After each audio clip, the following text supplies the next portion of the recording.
Amazing Verona, un modo moderno, innovativo, originale per raccontare il territorio veronese. Come? Coinvolgendo direttamente i veronesi.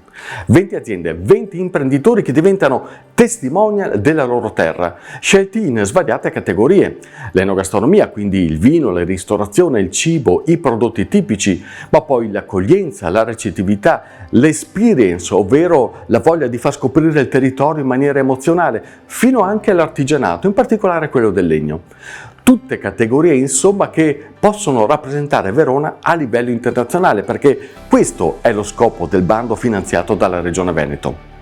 Abbiamo chiesto agli imprenditori di raccontare che cosa significa per loro vivere e lavorare ogni giorno nel territorio veronese, dalla Lessigna con i suoi silenzi, le sue magie, la pianura dei Dogi con il fascino di una storia antica come pure quella dell'est veronese, la civiltà del vino in Valpolicella fino alla città, la culla della veronesità.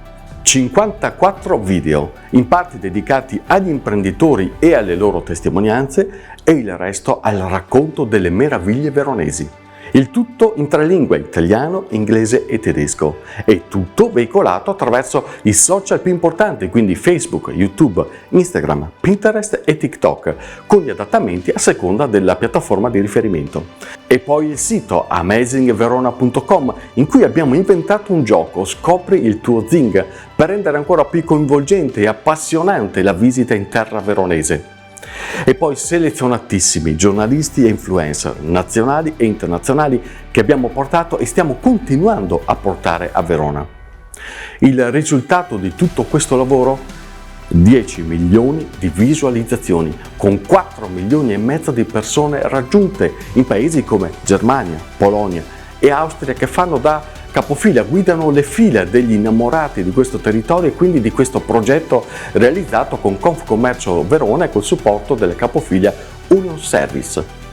Amazing Verona, la voglia di raccontare diversamente il territorio veronese con la viva voce dei suoi protagonisti.